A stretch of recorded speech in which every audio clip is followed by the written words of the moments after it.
put on your seatbelt. Let's go. All right, turn up the music.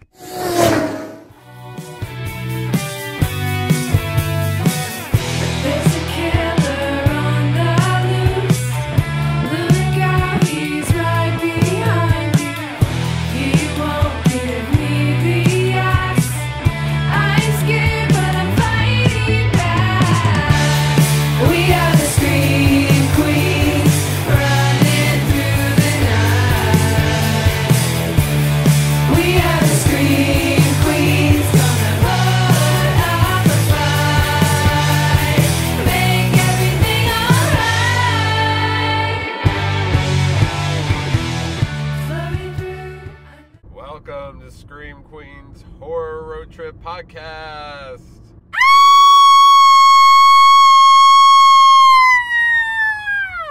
She's screaming her head off because it's episode 99. It's episode 99. Yep. One away from 100, guys. And I'm your final girl, Justine.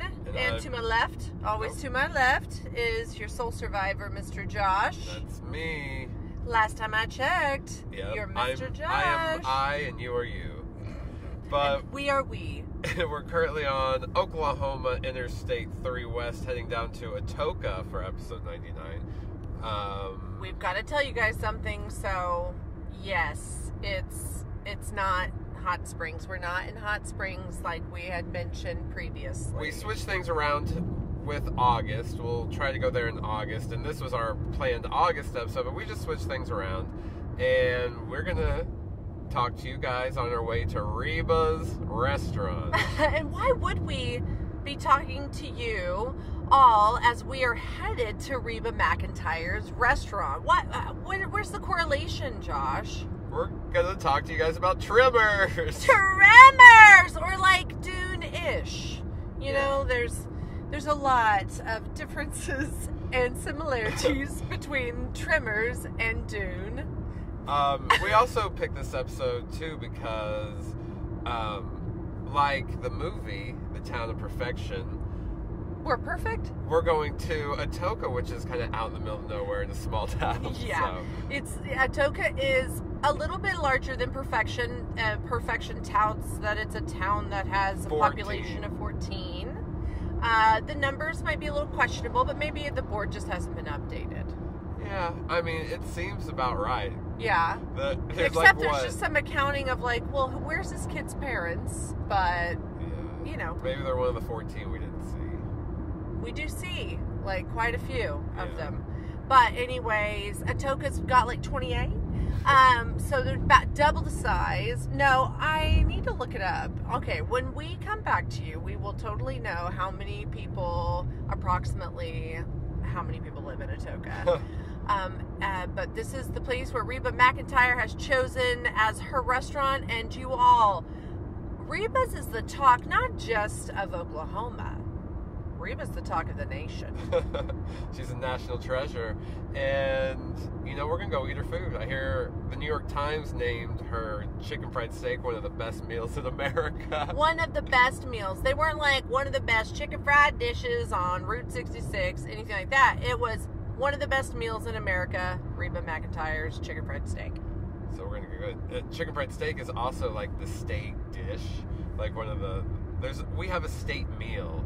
You know how people have state flowers, and I hear we're one of the only states with a state meal. Yeah, states have state flowers. They have state birds. They have some states have state lizards. We have a state dish. And we have all the other things too, but you know that wasn't enough. People were like, they're hungry in Oklahoma. What's their favorite thing to eat? Chicken fried steak, and it's kind of no lie. I will mess up. I will eviscerate. I will make it my personal job, my employment, all rights on a chicken fried steak. I'd eat it up. Me too. I love chicken fried steak. Chicken fried steak and enchiladas. Not together, but those two things are like my favorite. Catch me on the right evening and maybe together. But there is no mention whatsoever of chicken fried steak in TREMORS. But there is lots of mention of graboids graboids and grabdoids. They're the sandworm. Yes. Of Mr. Miyagi really wanted them to end with oids. Oids, yeah. No, that was Mr. Chang. Well, I know, but he's also Mr. Miyagi in the Karate Kid movies. Oh, that is him? Is that him? No, I don't think so. I don't think that's him at all. And I looked, because there are a lot of people in this movie that are from.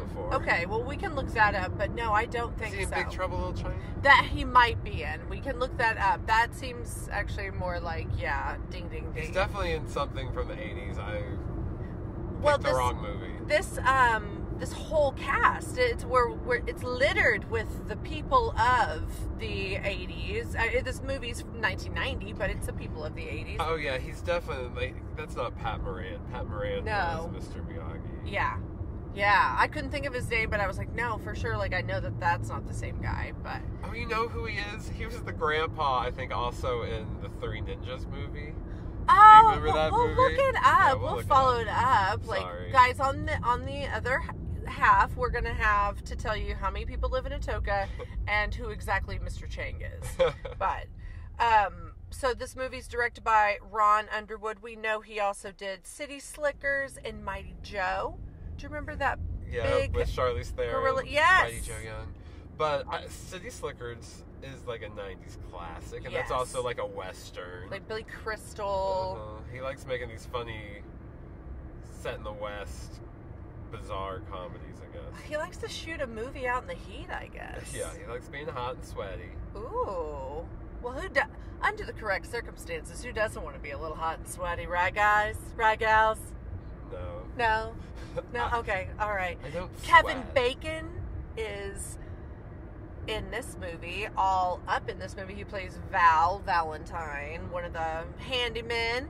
Fred Ward. Earl Bassett. Reba McEntire. The dad from Family Ties. Yeah, Michael Gross is his name. And then we have Ariana Richards, who's also in a movie that we're going to cover later this year. She plays Lex in Jurassic Park, but she plays Mindy in Tremors. She loves the pogo stick in this movie. She likes to cause vibrations, and then she also likes to notice them, because then she's holding her Jell-O. She's always shaking. She's shaking, one way or another. And I read on her IMDb, because I have not seen this personally, but she also reprises her role in Tremors 3. Oh, we get Mindy again? So we're going to get Mindy. I guess I basically just so you guys know, I totally ruined the end of the movie. Mindy survives. Oh, shit. Damn it! We should just stop this right now. We're recording again. I just ruined it. Spoiler alert. Okay, take 2. Okay, we're going to edit that out. And no, we're not. You guys know we don't really edit anything out of these. Okay, should we just get in, get out? Let's get in. Let's go to the desert. We're in the town of Perfection, population 14. We're in Perfection, Nevada. Is it supposed to be Nevada? Yes, it is supposed to be Nevada, even though it's filmed in California. Yeah. So opening is Val and Earl. It's the morning time. They're just kind of doing their routine before they start their day. Yeah, the movie starts with Kevin Bacon waking up and picking his ass, basically. Yeah, picking his ass and taking a piss. And then he tries to scare sexy Fred Ward into thinking there's a stampede. And Fred, well, no, his name is Earl. Stop it. We need to call them their names. Val and Earl. Yeah. We're already starting at the very beginning and going, Kevin Bacon.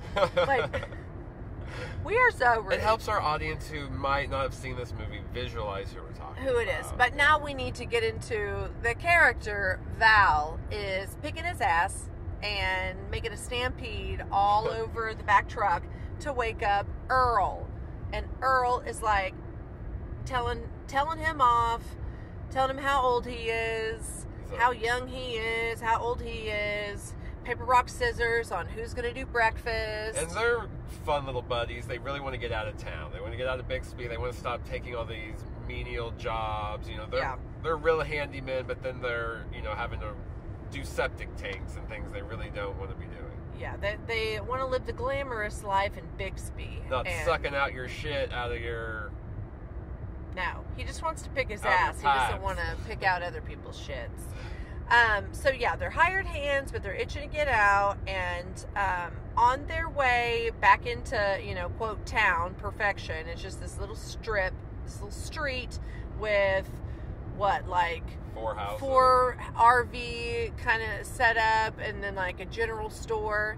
So they're heading in, and then it in the distance they can see kind of out in the desert there's somebody just finagling around in the dirt, and Earl is like, oh yeah, the new college grad is here to do their semester. And then Val gets super horny. Oh, hearing he that. gets hotter than a hot rod at this like idea, and he pulls off the beaten path and just starts going straight into the desert like he's gonna run her over. Like, let's go get her. And He's like, she better have blonde hair, amazing tits. legs for days. Yeah. Like, he just rolls off this list of his ideal woman. You find out he's crushing on some girl, and he has her pictures in his car. Tammy Lynn Baxter. Yeah, and Earl's always giving him shit for it. You can tell that must be some kind of like maybe country singer or movie star, you know, but it's who he has in mind. His picture of perfection And is her.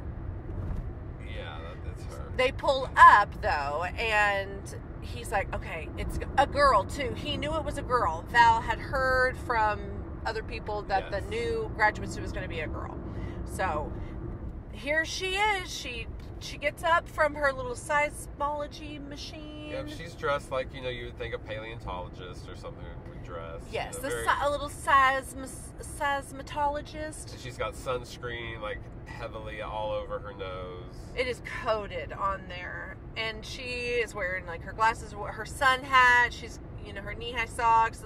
She's looking like she's ready for summer camp. And Val's not impressed. He's a little disappointed, even though she's cute. She is cute, and I think he kind of does dig her, but It's that sunscreen on his nose that really turns him off. yes.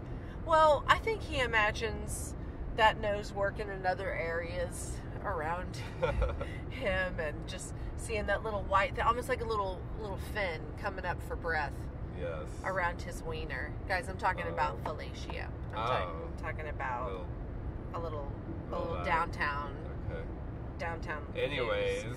Okay, so they make introductions, but he's not really impressed, and so they leave and they go back to town, and then we get to meet all the other people in town at the general store. Yeah, they're all there. They're all getting whatever meal they're making for the day. Hanging out. We meet Mr. Chang, and we meet Reba's character Heather and her husband Bert. They're like survivalists, so everyone in town kind of makes fun of them for like stockpiling arms and, you know, always kind of talking about the end of time. Living kind of in a bunker, so to speak, with their home being made out of big cinder blocks, and having an armory. They're kind of maybe the newest to town, because they even mentioned, like, we moved here to be isolated. And Yes. Geographically. And that does come into play later, because when the graboids are everywhere, they do feel very isolated in their abilities to reach out to anybody in the outside world. They will start to lack the ability to communicate aside from a CB radio. Because remember, it's Perfection Valley, and apparently there's only one road in and out, and then mountains all around. And that road's going to get blocked up. And the guys have a job to do after they go into town, and they're like kind of doing garbage work, getting rid of things that are in a junkyard, and having a couple of beers out of a toilet that they use as an ice chest. I love And that's where they really talk about, like, we got to get out of this town. Like, we've got to move on. I'm tired of taking jobs that are just getting me day to day. And then they go to this next job, and it's like the sewage tank that kind of bursts. And it sets them off like, you know what? This is it. We're grabbing our shit. We're loading up, and we're leaving town. I don't want to be covered in I don't want to be covered in 14 people's shit. I don't want to be covered in my own shit, much less 14 people's shit. So they're loading up they've even got their hair slicked. They're like in their best get-up too. Yeah. They're like, we're leaving town. We're gonna put on our button-ups, our pearl snap button-ups, and our pressed jeans. Our cowboy boots. Got our little hat or our cowboy hats. We're leaving town. We're getting the hell out of here. They'd even like washed their hair and slicked it back. Yeah. Like they're ready to go. That's what you do when you leave town. And right as they're leaving town, Slick that hair back. you slick your hair back when you're leaving town. That's right. You gotta slick it back. Slick it good. And as they're like leaving town, as they think forever, there's a lady that runs out and she's like, no, don't leave yet. I really need this little job done, and I'll feed you. I'll give you free beer. And we see them looking at each other like maybe they're weighing, oh, should they stick around for a little bit longer and get some free beer out of this? Nope. They hightail it down the road, out of view. There's like this little girl, Mindy, who's pogoing in the back, in the rear view. She's counting. She's up to like 600. Yeah, she's trying maybe to be in the Guinness Book. Or she just enjoys it. It's her thing. She's a pogoist. She's a pogoist, like the Gummers are survivalists. That's right. And both are equally important. We need them both. You need them both in every town. And Val and Earl start heading on this one road out of town, and their eye is drawn upwards towards the sun to a telephone electrical pole line thing in the distance. And they're like, who is that up there? They pull over. Val is convinced it is Edgar, who we might come to learn is like the town drunk. And they're like, well, we got to get him down. Why in the hell is he all the way up there? Yeah, because they're like, why is he climbing? That's not his job in town. No, there's 14 people in town, and he's not the climber. Everybody has a job, and his isn't that type of ability. Justine is our town's climber. I am I'm pretty agile, so I have a few jobs. I am the town climber. I'm also the town parkour artist. Parkour! We do a reaction channel, and Josh finds it so annoying whenever there are characters that start fighting, and my go-to reaction is parkour! Parkour! So catch that, guys. Get on our YouTube. Check out one of our many episodes where I'm parkour! Okay, what's his name? Edgar. Yeah, so he's up on the electrical pole. Val. Oh, there is that cute little they always have a cute little moment, Earl and Val. They do their paper, rock, scissors of who's going to take on the new job responsibility they've landed themselves in. And so Val has to climb up to be like, Edgar, get down! What the hell are you doing up there? There's no response. But then we get a close-up of his face, and it's like drying out and rotting. Yeah, he dead. He's long gone. Dead. Like, he's been dried out like a little raisin. And they get the town coroner. Is the coroner around the coroner? Yes, the coroner. And is the corridor... There's a town coroner and a town... Now I don't even know the word. Corridor? I'm saying. Corridor and coroner. The town coroner who examines bodies. Or like, he died of dehydration. And everybody... It's just like, oh, okay. No, they're not. They're like, dehydration? Why is he up there for days dehydrating? It's immediately called into question what he's doing. Nobody accepts it. And then they're wondering if they're like, is he dehydrated like in air fryer and was he roasted? How exactly did he dry out? In a jerky machine. And in a jerky machine. But he's apparently been up there brewing and stewing, roasting and ghosting for 3 to 4 days. And they're like, this is so peculiar. Okay, here's my question. So on this one town road, this how you get into town, how you get out of town. Nobody had left that town for 3 to 4 days? No one? where there's nowhere to go. They say like the closest town is that Bixby that's like 38 miles away. I guess you can drive 38 Just saying, miles every day. if you're moving to a town and nobody leaves there for 3 to 4 days, red flag. Red flag. I'm leaving every day. I've got to get out. I got to stretch my legs. Here it is. It's a beautiful Sunday afternoon here in Oklahoma where we live. We have to get out. We got to go. We got to get out of town. We're usually leaving town every day to go to another town around here. Yeah. But no, in perfection, there's no need to leave. Yeah, You can even though stay. it looks like there's one, well, there's many jobs as we said, but one that's maybe paying, and that's the general store. And then the I guess, coroner. And the coroner. That's all Because they there's have. people dying. And then that also calls into question the number of population that should be on the board. Because if Edgar's dead, Yeah, it's like He's- someone go change it to 13. it's 13. It's unlucky number 13. Okay.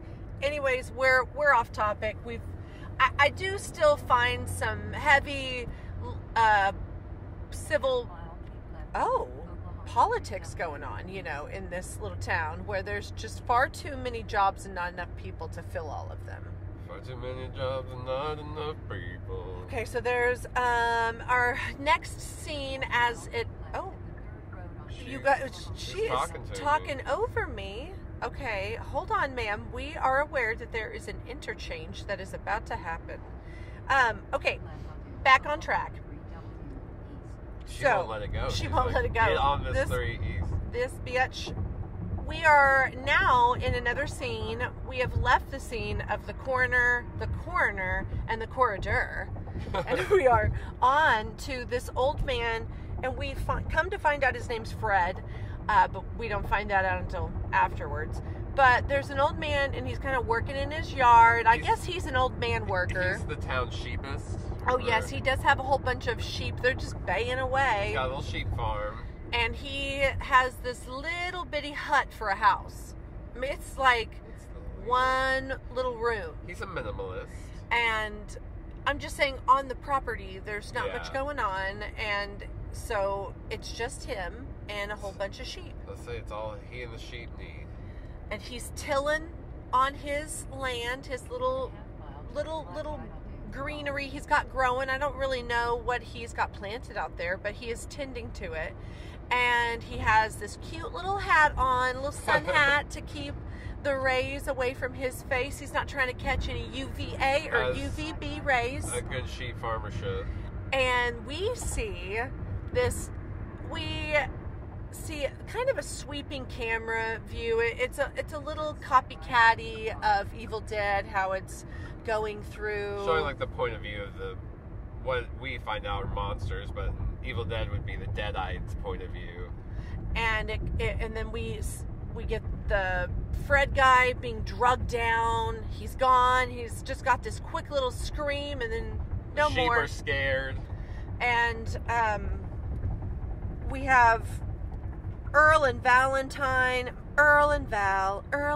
That's a cute, like, little, just like duo name. Earl and Valentine. Too bad they didn't make a whole buddy cop movie with the two of them or something. They would have been really good. The two. I do think that as the two actors, they play well off each other. But Earl and Valentine now have left again. They're back on the road. Nothing is going to stop them from getting out of town, except coming across Fred's property and kind of seeing it all in disarray. And they, I guess, on top of being the handymen of perfection, they're also like the sheriffs, the town law enforcement, civil sheriffs, because they're the only ones that are really like looking into anything. Yeah. If it looks suspect, Like, I guess we gotta do it ourselves. Earl and Val will look into it. So they walk up to where all of the sheep usually would be in their pen, and it's like nothing but remnants of sheep, viscera, just a little hint of what used to be full flocks. What used to be a full flock. That could be a good song. Not the way I just sang it, Okay. but someone could take those lyrics and make a good do song. something with it. And maybe Shakira. wow. Sheep viscera. Okay. Earl and Val are like, where is Fred? So they're looking around this little hut house and they don't see him. They stumble upon his hat. They pick it up and there is Earl's face down in the ground. And he looks dead too, so go change the sign to 12. Now the population is dwindling literally by the minute. By the minute. So we've got goodbye. We don't have goodbye Earl. We got the Dixies. Or no, they're called the Chicks. The Chicks, yeah. They didn't write that song. We now have said goodbye to Edgar and Fred, and now Earl and Val have to drive back into town to make everybody aware again that something's got to do with something. Something's got to do. And like there's dead people just popping up all around this town. They pass by these like road workers, and so there's some other jobs that are in town. There are these workers that are creating the road that leads, or I guess maybe updating the road. I'm not sure, but they're working on the road, and it's two guys, and Val and Earl are driving into town. They're like, "Hey, there's a murderer out there. We just found our friend Fred. Found his face in the dirt." And the worker's like, "Yeah, whatever. You're telling us tales. You're pranking us." And they're using one of those like jackhammer things in the ground, and obviously that's like triggering. Yeah, we'll find out later. That was like maybe one of the biggest no-nos in town is don't be using a jackhammer right now. Yeah, it's probably, I mean, I don't want to point fingers, but I'm going to point fingers and say that the road workers probably brought the tremors or the graboids into town by causing the tremors. For sure. It's those poor workers' fault. I'm sorry. They unwilling or unknowingly did. Yeah, I'm not saying it's their fault by proxy, Yeah. Like they just didn't know what they were doing. They didn't know the pot they were stirring. They didn't completely pick up what was being put down. Yeah, they didn't know they were like using thumpers, as they call them, in Dune to attract the sandworms. And so the worms, the sand monsters are called essentially to them. It's like a siren song. Yeah, they're like little mermaids. Vibration. They are dirt mermaids. That's we're what going to change the name. Ariel's over there going through the desert. And here those little sand mermaids come just barreling through, and one of the jackhammers actually pierces them, and there's like this bloody ooze that comes up from the concrete, and then the jackhammer gets grabbed, and then it's like dragged along the road, and then the guy is like sucked in, and then there's this boulder crashing thing that's happening because they're also like next to a mountain range. Yeah, I don't know which one. Is it the Sierra Nevadas? Well, probably. The Appalachian? You're like, no. No, it's not that. Yeah, no, I mean. They're definitely something, just random desert mountains. They're random desert mountains, and they're the little Perfection Valley, so the guys are dead. That's what I'm getting at. Yeah, there's a cool effect where when he's jackhammering, he hits one of them, and you see blood bubble up, and then the jackhammer gets like taken away. Well, yeah, I just said that. I know. I'm just reiterating in case I didn't understand. And so, anyways, the guys are dead, and the boulders have now started to block off the road. And whenever there's no way out. There's literally no way out now. So Earl and Val, they stumble on the roadblock when they're coming back out to, like, they went to go alert the townspeople, hey, Fred's dead. Now they're coming back, but no, they can't because it's all blocked. Oh my gosh. They, again, are the constant, like, finders of the scenes of the crime. And they see, as they're trying to leave, because now they have nowhere else to go but back to Perfection, they're making a U-turn, and their truck gets all hung up, or they think, on a boulder. But we find out it does not. It actually was gonna get grabbed by the graboids. Graboids. And they don't find this out till they get to the general store and someone sees it and screams, and then they're all like, "What the fuck is this? An eel?" It's like, yeah, it looks kind of serpentine, and it has a face, but it doesn't have eyes, but it definitely has a mouth and some teeth. But seeing that there's no eyes, the seismologist PhD candidate is like, it must be completely subterranean. Yeah, she does say that. It's not quite yet, because that's when the big thing comes out of the wall. But when she sees there's no eyes. Yes, yeah. When she sees there's no eyes. But Rhonda's not at the general store right now. That's right. So, she hasn't said any of that. She hasn't really made friends with everyone yet. No, she's still out there, and that causes them to worry. That is one of the reasons why they send out a couple of people to go look for her. But you are jumping ahead, sir. So we are now at the doctor's campsite. At the general store, when they found the serpentine thing, they remarked that somebody needed to get out there eventually to alert the doctor, who is building his home, and they have kind of just like a little makeshift RV right now.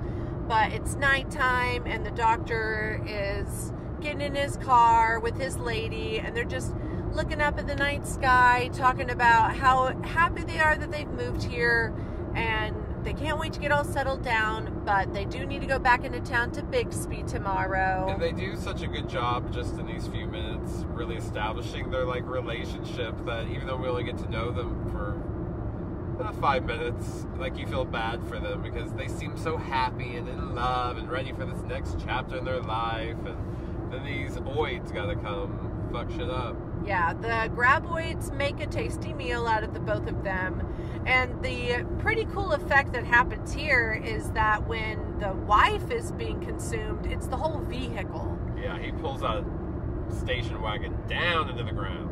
And kind of the station wagon gets pulled into the dirt upright, so the lights, the headlights, we see from a faraway view, and it's just the lights until they're kind of eventually dimmed out by being pulled into the earth, and the gravel kind of blocks the light view. But it's a really cool effect for the very early 90s. Yeah, a lot of this is really great practical effects. The graboid always looks very organic, and it moves how you would think it would really move. You know, it's nowadays it would be like this great big CGI monster that springs out and, like, you know, could maybe even wreak more havoc. But the way they had to do things practically, they really, I felt, did a good job establishing that it can't really climb up too many things. It can't really like jump up on these rocks that they we find out later is a way to protect themselves. And they're just like, once they're out of the dirt,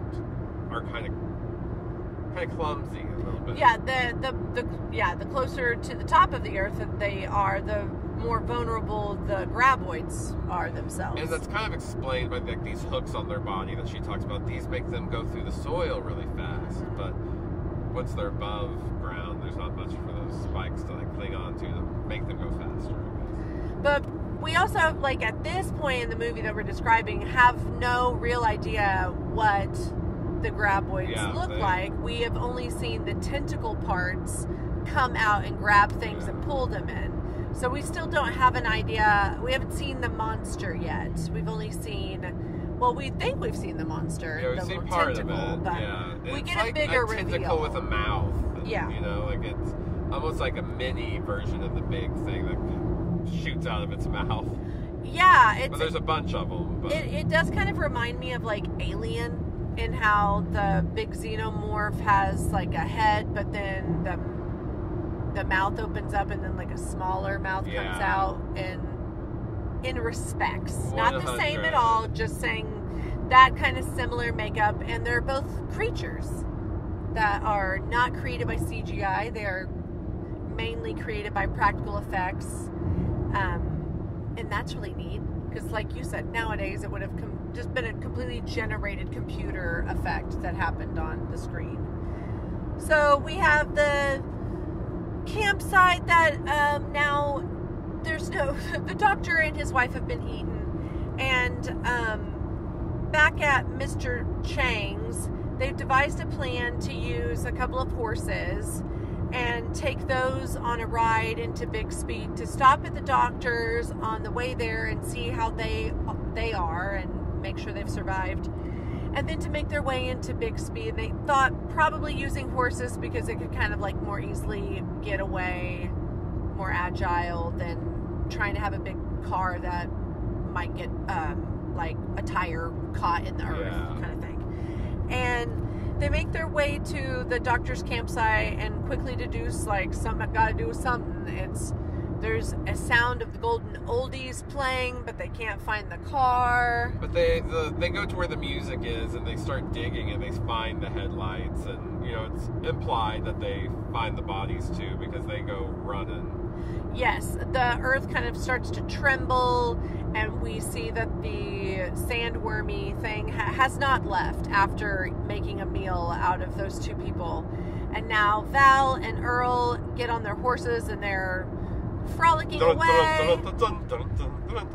And the horses are like, nope, we don't like this. So they kind of the horses start to react to how they are instinctually feeling about the animals that are below their hooves. Yeah. And one poor horse, he gets taken down. Yeah, one of them gets the tentacles wrapped up, and the horse actually is saved, but it's a moment of like, oh my God, call the Humane Society. Put it out of its misery. This poor horse.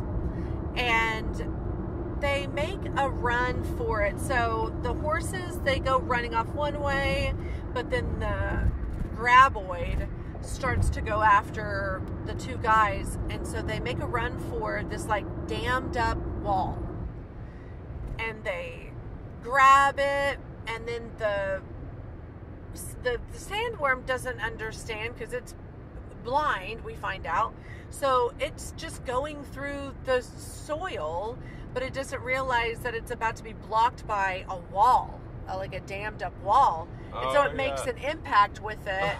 And you could tell that it was moving very quickly because the impact does create a crack, a fracture in the cement wall, but it does enough to kill the creature itself.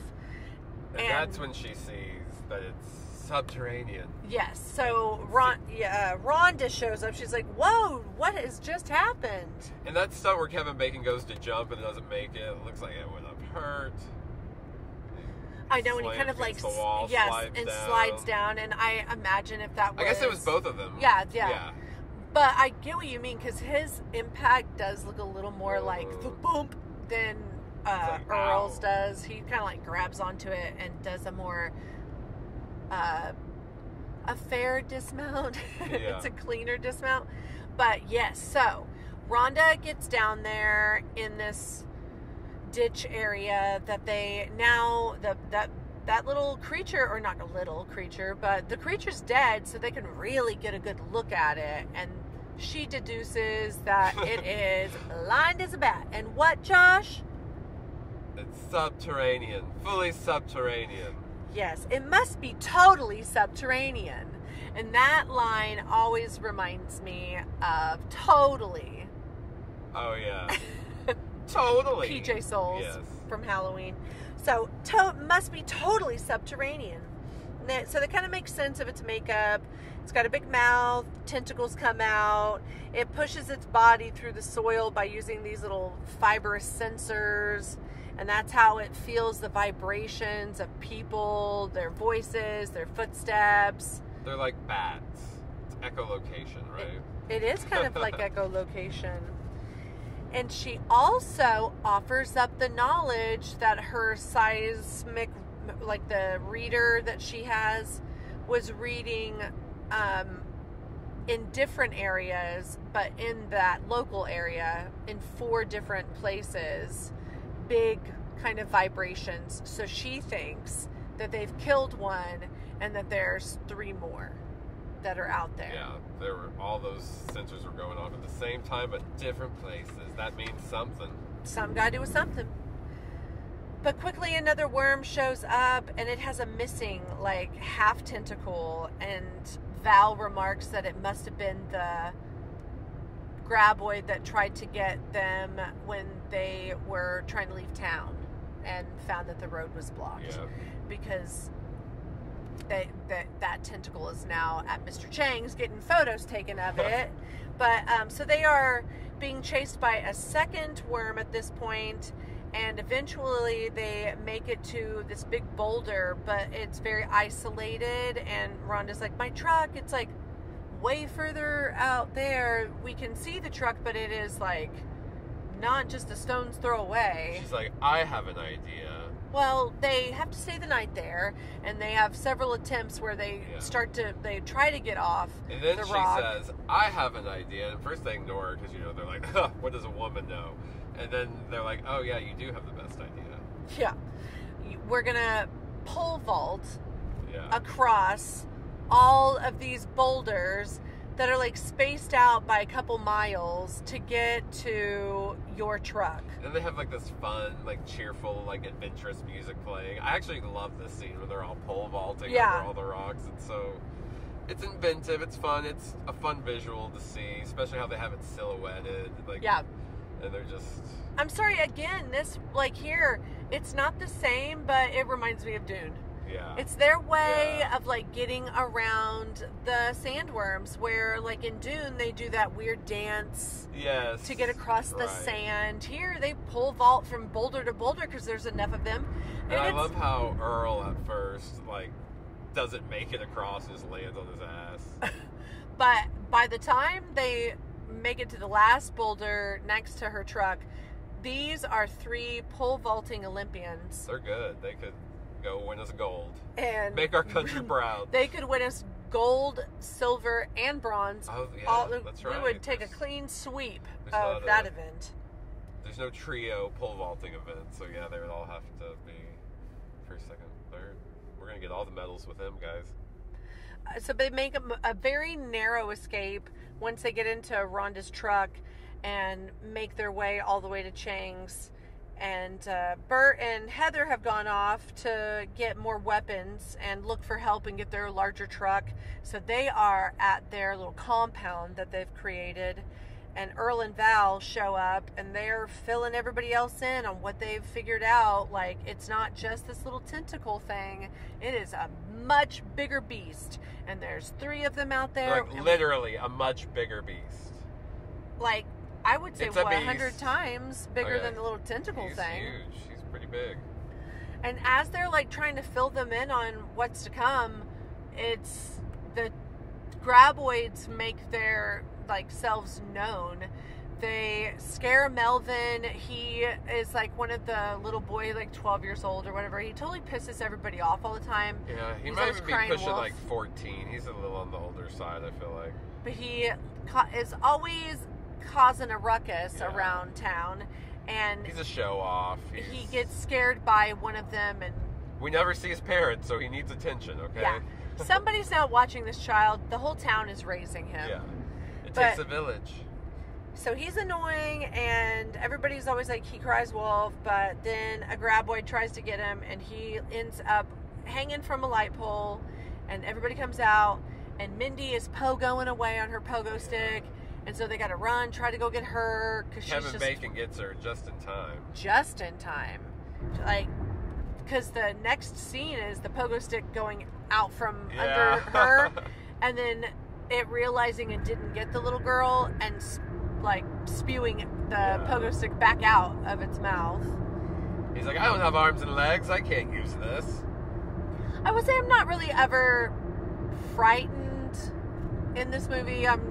I'm not really that scared of the graboids themselves, but there are moments of suspense where, like, come on, come on, come on. Yeah, definitely. It's more like a adventure western monster movie or something. Kind of, you know what I mean? It's almost like, you know, you had told me before that one of the alternate titles was Land Sharks. So it's almost like Jaws in the desert, but with the comedy kind of amped up. Like I said, it's more like akin with like a western comedy mixed with just a lot of adventure elements and then a little bit of horror, like monster movie.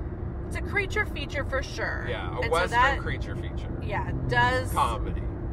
lend itself to like horrific. Yeah, it's probably going to be horrific in what it looks like. But yeah, because of all of the comedy. But this movie is legit good. It's yes, really fun to watch. It's really funny.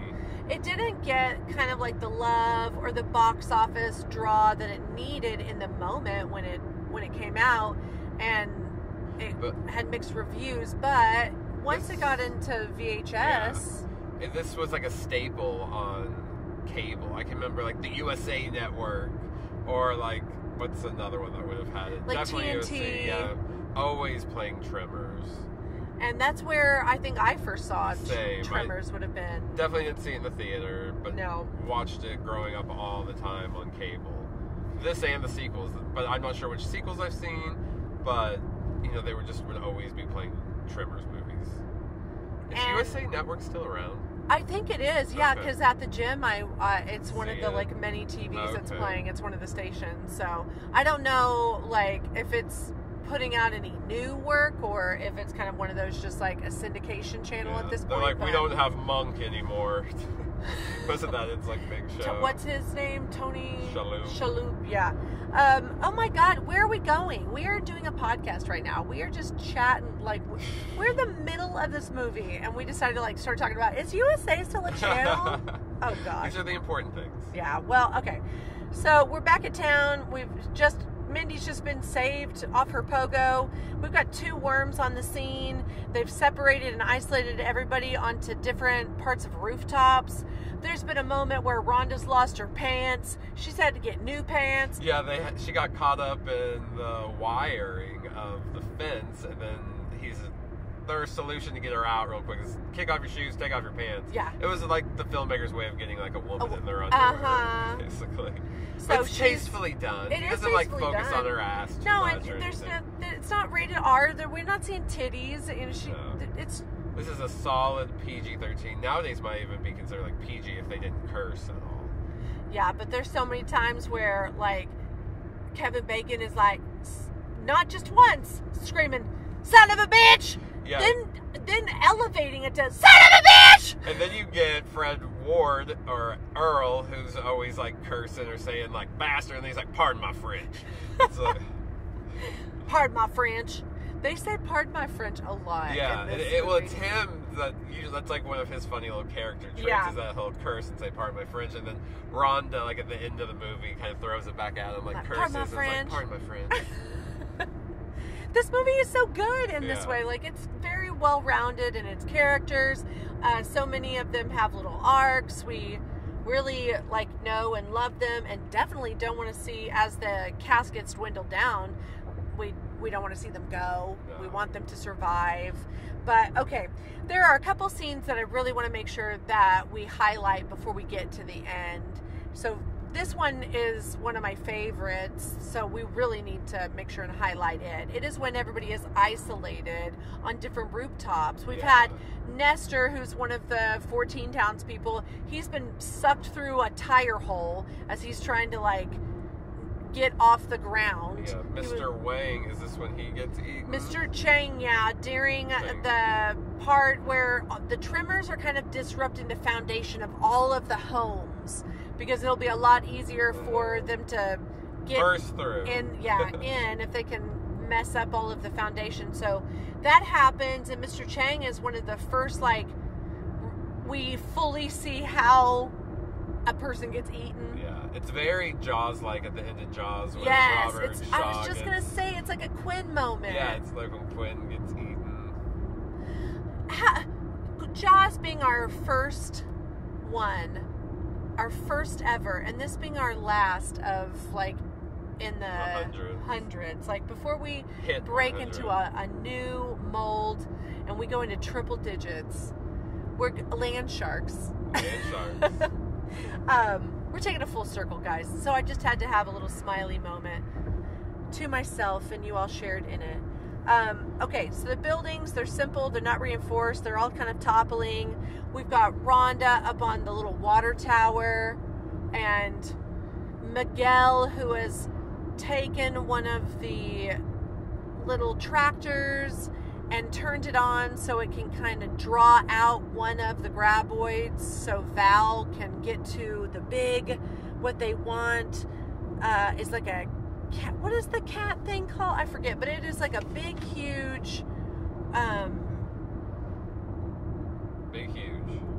oh, where is it in my notes? Because I swear that I actually wrote it down, and I even knew like I was going to have a hard time remembering what it was called, but it's more than just it's like a bulldozer tank, yeah, a bulldozer, but it has like tank things on it, and then it has a thing behind it. It's like a grabber and a puller. And that's how they're picking everybody up. Yeah, they're driving around getting everybody. But we also have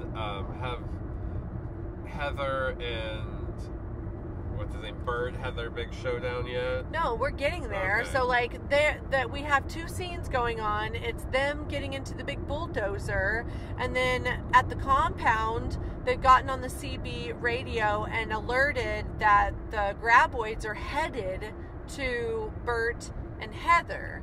And so we get this whole like scene where they're like loading up the armory. They got their guns all ready. They got backup guns. They got backup guns on backup guns. Yeah, they keep having to grab different guns once like the ammo's out. Then they go for the next gun. They're shooting. It's pretty funny because they have a massive wall of ammunition and weapons, and they're using all of it in this scene.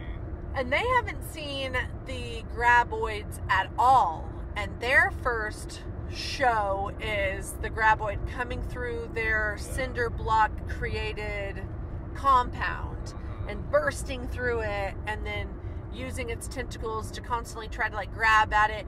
It's also, it reminds me of like a frog tongue, how like a frog's tongue will like try to grab it and then lure it back in, like roll up. That's how I see He's a big old frog. How I frog see worm. these tentacle things. Yeah, no, that makes sense.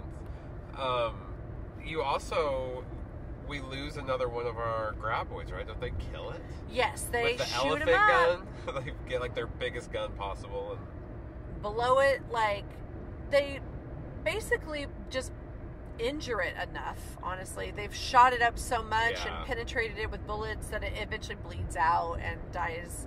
And so everybody's celebrating, like, yay, we've got 2 down at this point, but another one's headed your way. So we're coming with our bulldozer dump thing, because they're all inside a dumpster like container thing, and it's being drugged by the bulldozer. And Bert and Heather have to climb up on top of their rooftop and basically take all their guns with them. And there's like a moment where everybody's like, come on, get in, because they're like loading all their guns up into, and they're also making like these bombs. You saw her earlier, Heather, like grounding they're up making, a like, bunch dynamite. of bullets and stuff, and gunpowder, and they're making like their own makeshift dynamite. This one, the survivalists come in handy. I think everyone should maybe make one friend with a survivalist just in case. I don't want to be one. I don't necessarily believe in a lot of the conspiracy theory stuff, but it might do you some good to have a survivalist friend. In my family, we have some survivalists, and I do always think, like, when any fill in the blank apocalypse happens, I know where I'm going. I know I'll be safe there if I can get there. It's just a matter of getting to the place where the survivalists are. And if they'll allow you onto their like, fuck you, safe terrain, they might be like, nope, this is our space. Don't you come into it. But so they eventually get their bulldozer over to the Gummers compound and pick them up, get all their guns, and they start dragging themselves across the desert to get to the mountains. The whole point of this is that if they can get to the mountains, they'll be safe, because the graboids can't get through the dense rock of the mountains. So if they can get to those, then they can climb around those all the way to Bixby. That's their end game, is getting to Bixby. They're really good at thinking on their feet and coming up with plans. I'll give them that.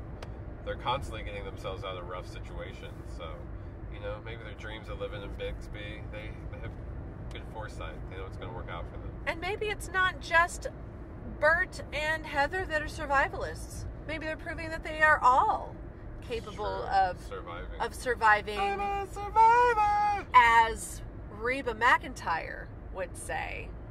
She works 2 kids loved her drown. She's a survivor. Like, Reba literally has a song called that. Yes, and she did write the end credit song. Yes, it's called Why Not Tonight. Why not? Okay, let's get to the end. So we have our last showdown as the bulldozer is going through the desert. The graboids, they finally trap the bulldozer from being able to lead. You know, they helter-skelter it, so to speak. It's on its rocker. It can't go forward anymore. Can't go backwards. Can't go under it. Gotta go through it. Gotta go through it. Can't go over it. Can't go under it. Gotta go through it. But they can't go through it either. So they see there's a boulder, and maybe that was the graboid's point from the very beginning, was like, we'll get you out there in the middle of nowhere and dehydrate you. Yeah, then we'll get you somehow. Or at least, they're like, part of the fun's just torturing you. We get off on that. So we don't care if we actually ever get to eat you or not. We just want to lure you to rocks and watch you suffer. And they just start singing, one way or another, I'm gonna get you one way. Maybe next week, because they really have all day. They can just like hang out there by those rocks, but people don't. People only have like a few days before they're gonna dehydrate, and that is something the gummers like bitch about too. They're like, you came and picked us up when we could have been on our compound with our 5 years of food and water and supplies, could have been happy-go-lucky, and know you had to pick us up, and now you can't even guarantee our safety, and we're on this boulder in the middle of nowhere, just bitching and complaining. Like, yeah, we found a good boulder holder. Not over the shoulder, just a legit boulder holder. It's holding us. Are you wearing an over-the-shoulder boulder holder? No, not today. Okay, well. I'm letting those letting puppies free today. You're letting your freak flag fly. Okay, so the last showdown is the dynamite. They start playing around with that dynamite, throwing it like it's a fishing line out there. One of the graboids gets it and is eviscerated. And then the last graboid, it's a race to take it out off the cliff with the dynamite in hand. Val and Earl and Rhonda, they run for it. They leave the safety of the boulder, and they take that graboid all the way to the cliff, and then it comes out the top of that cliff and plummets to the bottom. Yeah, he tricked them. He was like, those bombs came in handy. They only had one more left. And yeah. Lured it. They called it fishing, remember, at one point. Yep. They went fishing. They went fishing. They caught a big old one. Fishing and stampede. Well, yeah, and that's how he ends it by saying, like, I had an idea, and it was like to take it on a stampede. So we get full circle moment again with the movie. Val starts a stampede at the beginning, and he ends it with a stampede. Yeah. Both of them fake, and people get tricked. Yeah, there were no actual bulls. They were both pranks that were harmed in the stampede. No. Great. So, the Earl and Val, they have saved the day, essentially, for the entire town. Now, mind you, the town has been dwindled down to half of that, but they have saved half of the town. Yeah, they're the remaining town. Still at what, like population 10 or something? Thereabouts. 9. Yeah, I'm thinking there's like about 9 people left. Yeah. Rhonda and Val have their little moment at the end. He even takes the pictures of that celebrity he's in love with out, Tiffany or something. Tiffany Lynn Baker, I think is her name. Out of the car and wads them up, and then he goes and kisses his girl. He's like, you know what? I don't know what a smart girl like you would want with a dummy like me. He says something like that as he's like running up to her, you know. But he's got confidence. He's like, it doesn't matter. Maybe you love me. Here we go. Comes up to her and lays like just a wet one right on her face. Yeah. I'd rather get that done to me by Fred Ward. Have him. To each their own. To each their own. And that's why he didn't do that, because he was going to save it for you. Oh, he's so sweet. But, so credits start rolling, and we hear Mama Reba her siren song leading us into the night. Saying, thanks for coming. Why not tonight? Come out to Georgia. Reba's, have some chicken fried. She's like, it's fancy was its name. So eat your chicken fried steak. Fancy. Okay. Here's your chicken fried fancy, don't let me down.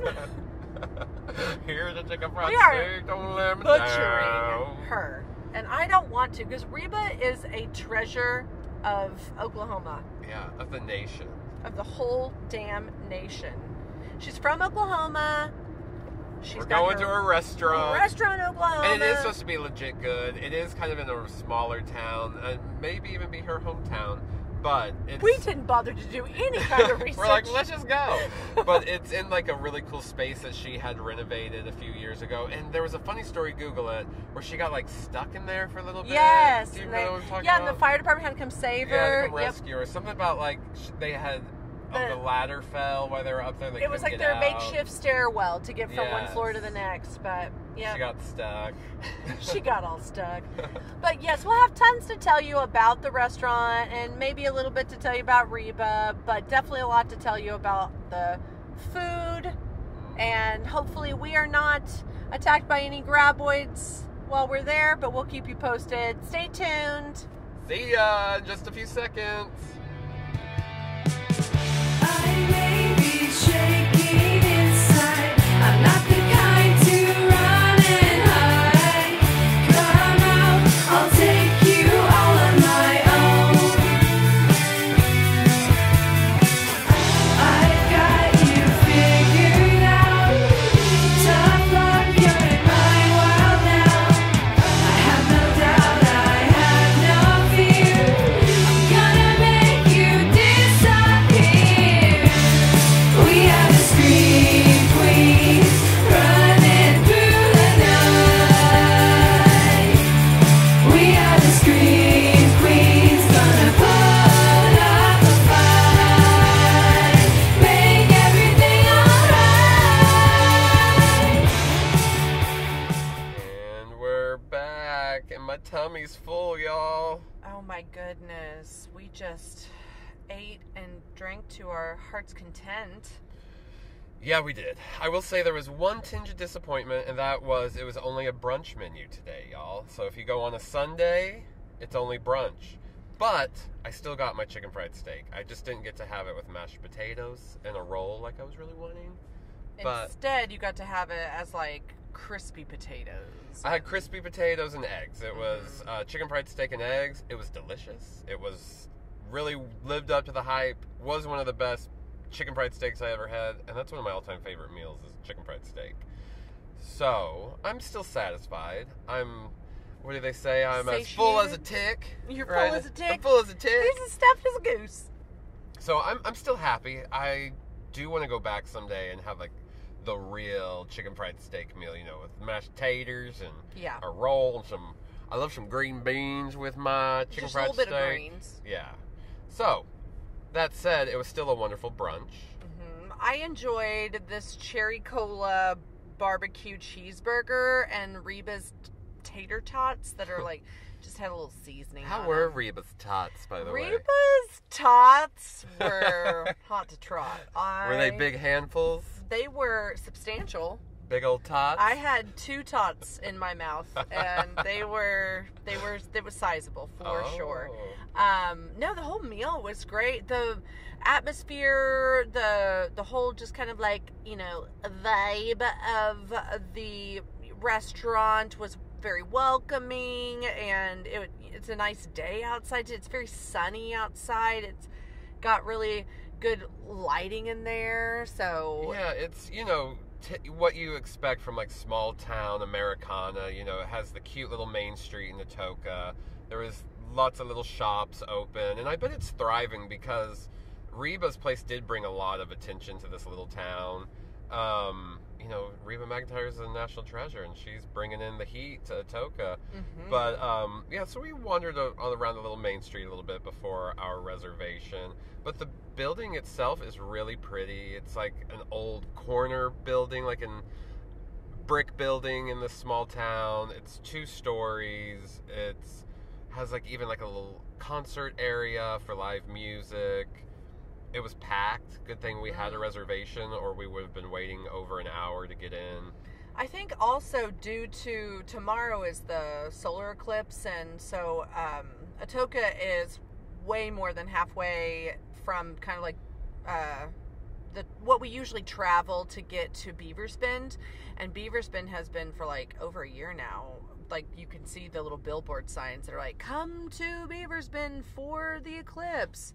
So there's tons of people traveling today, making their way. Yeah, Beaver's Bend is going to be in totality tomorrow, 100% in the path of the eclipse, whereas Oklahoma City, we're only getting 93%, which is still a lot. It's going to be still really cool up in Oklahoma City, but a lot of people are traveling down to that area because southeast corner of Oklahoma is going to be in complete darkness during the eclipse tomorrow. That's so neat. And also given, like, you know, cloud coverage and stuff. So we'll see what the totality does end up getting to be, but that's really neat. Just kind of another draw to this region of Oklahoma. So yeah, there were a lot of people in town on their way down to Beaver's Bend, stopping in ATOKA to go to Reba's and, you know, what else that town has to offer. But Reba's was really cute, lives up to the hype. If you're a Reba fan, you get what you're wanting. She has costumes on display from various concerts and kind of like some of her iconic show outfits.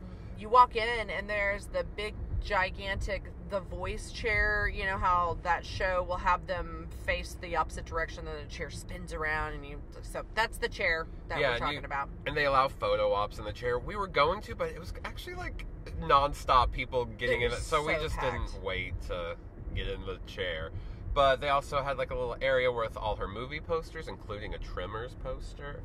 Yeah, I mean, it's really cute. If you're a Reba fan and you're in the area, go. I wouldn't travel days to go to Reba's unless you're that committed of a Reba McEntire fan, or you're just that committed to having a good piece of chicken fried steak. But it was fun for us. You know, it was just a 2-hour jaunt down. Now we're heading back. It's a beautiful day. And, you know, Reba is the queen of country. She's originally from McAlester, Oklahoma, which is a couple of towns just further, I guess, like north. Yeah, I think it's like maybe the next town. Like, they're very close to each other, ATOKA and McAlester. But she chose ATOKA to open this restaurant. Did we already tell the story about how she got stuck in the building?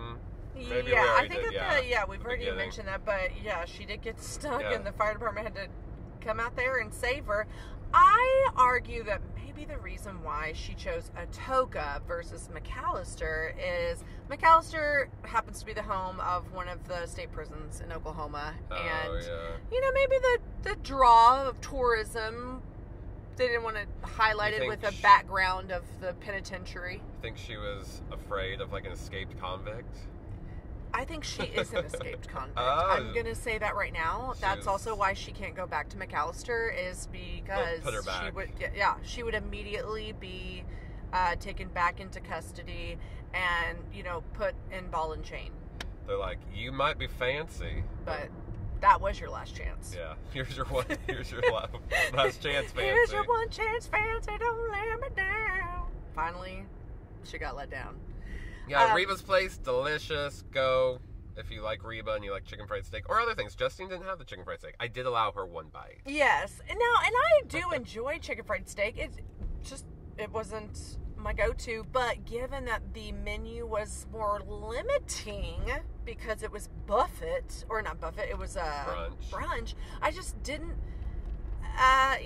Burger was like cool with me. The options wise, I thought, you know what? A cherry cola barbecue burger? Sign me up, Daddy! She signed up. Sign me up, Reba! If that's your real name. She's got you. It is her real name. I did read up on, like, Wikipedia while we were, like, waiting for a resi, and she before she was even Reba McEntire, her family was like a little traveling family in Oklahoma that were called the Singing McEntires. Yeah. Oh, that's so cute. Didn't they do like the rodeo circuit and Yeah. stuff? Yeah, that's funny. The Singing McIntyre. Singing McIntyres. And then, you know, for me, always and forever, she will be Trish the Water Spirit. Oh my gosh. Barb and Star go to Vista Del Mar. One of the funniest movies ever made. And although we probably won't ever be able to cover it here on this podcast, because this is not a scary movie at all, I think it is my favorite Reba movie. But let's segue and get into the movie that we're currently talking about, that Reba is in, and it is a horror movie. Tremors. And that's what we're here to do. Yeah, Tremors is such a fun movie. I like that it's a movie that plays around with a lot of different genres. You know, you get action, you get western, you get horror. Yeah, it's a creature feature. You get comedy. It's a little bit of everything. You know, they said it was Jaws on land is what they were kind of going for, and I think they succeeded. It's a fun little romp. Yeah, it definitely doesn't, I would say, you're right, it doesn't garner that kind of like scary suspense that Jaws has. When we think of Jaws, we're thinking of Bruce the Shark, you know, just taking everybody down. But and it's campier, you know, it doesn't hit that prestige level of like getting Oscar nominations like Jaws did. But it's one of those movies that knows exactly what it's trying to do. It does it really well. If you're going wanting to have a good time, you're going to have a good time. If you go in, I don't know, being nitpicky or just wanting something else out of the movie, then maybe you're not going to have a good time. But I don't know many people that don't like this movie. yeah. And if you don't, I don't want to hear about it. Keep it to yourself. Keep Don't it- rain on my parade. Exactly. Don't you yuck my yums. Yeah. I don't like it. Okay, but yeah, I do like this movie. And let's go ahead and just mention our fave scenes. Do you want to start or you want me to go? I'll start. I think my favorite scene is the showdown with Reba and her husband in their like little artillery room where they're just grabbing weapon after weapon, having that huge shootout. It's just a really fun moment because, you know, you've been hearing that they are like these survivalists, but then you finally get to kind of see them in action and see what they're, you know, bringing. Oh, they showed off their stock. Yeah, what they're bringing to the table, what they're working with. And Absolutely. They do, like, they keep that beast at bay for a little bit, you know? Like, Yeah, they've got a total bunker situation. It's a fortress. They have an armory. The arsenal at their disposal probably is enviable for, like, military people. and when Whoa. the creature does break in, they are well equipped to take care of him. Yeah, like, I think that there could have been, like, another, you know, scenario in this movie where they all stayed there at the bunker and stuff and tried to, like, hold it out there, but they already had the idea of going to the mountains and Yes. getting away. And but given that they'd figured out, like, how many graboids there were, Mhm.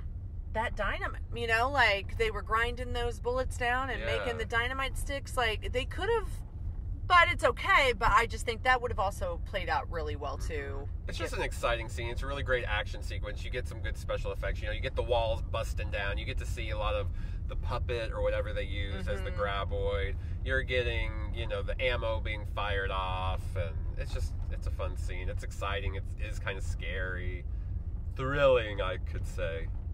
That's my favorite scene.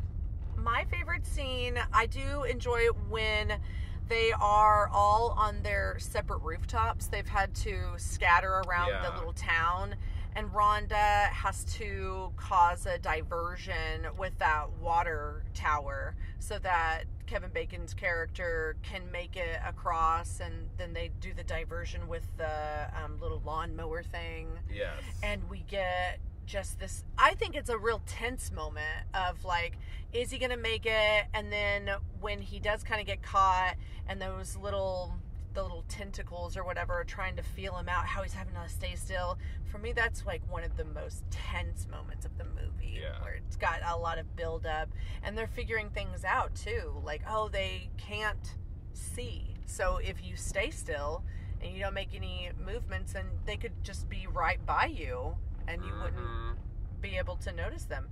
And I just think this movie's really decent and fun.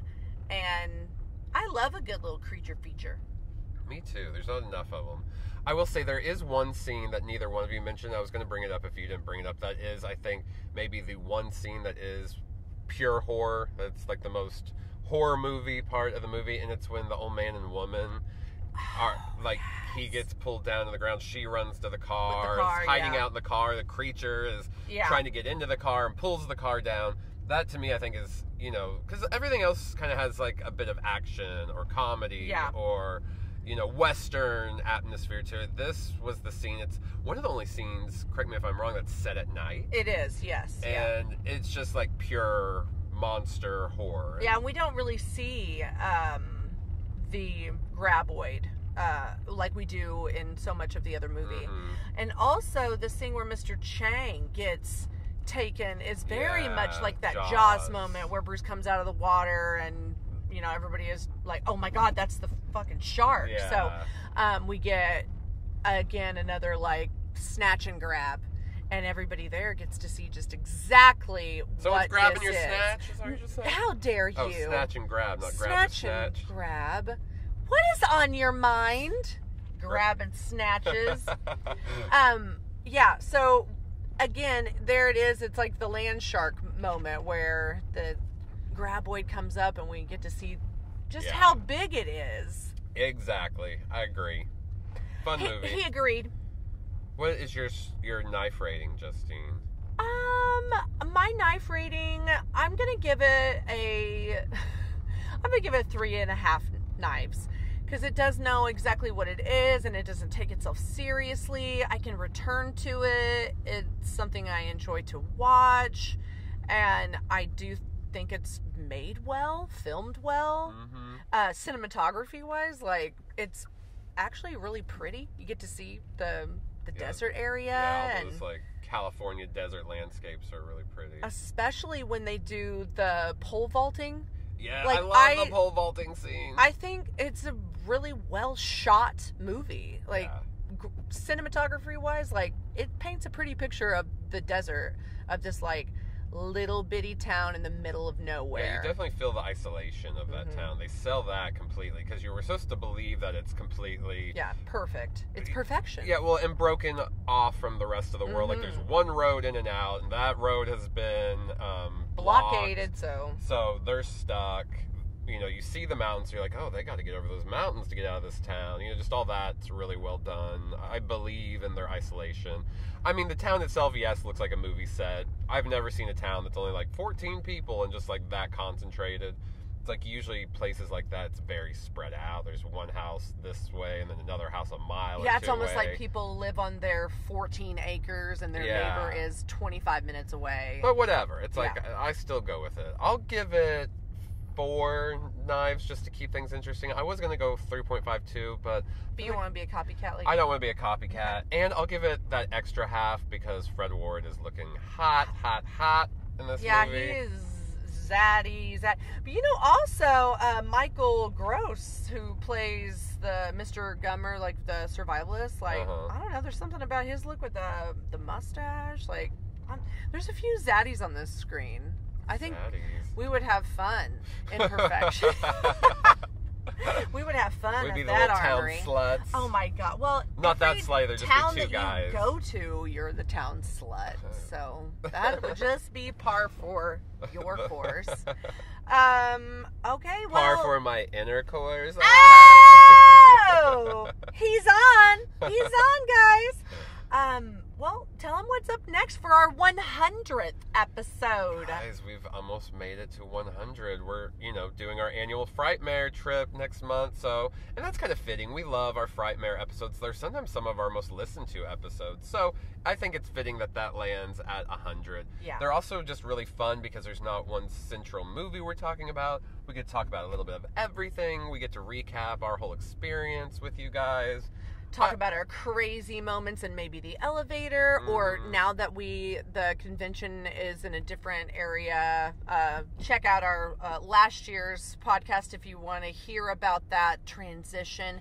But we are all game for the new place and everything it has to offer. So I'm so excited. Nev Campbell's coming back. A lot of people are going to be there. Juliette Lewis. We'll talk more. Yeah, next episode. I even wrote down, I was like, maybe I'm not going to share like who it all is because we've got a whole other podcast next month to take up time and space on. Are you ready? But Ready yeah, to call this quits? Yeah, in the meantime, go find us on social media. Please go rate and review us on iTunes or Spotify, wherever you listen. It really helps us out, especially if you jot down a few little things you like about the show. Mm-hmm. Hit that 5 stars. Helps us out. Helps us get seen more on platforms. If you haven't done that and you've been a listener for a while, please go do that. Mm-hmm. It's really helpful. Just give us a little love. I want to love you. I want to feel loved. I want to feel you on the inside part. Oh, gosh. Speaking of beloved. Okay, But- we got to go. It's been a fun day. We need to get ourselves home. Yeah, we need to digest all our food. Until next time, take care. Bye.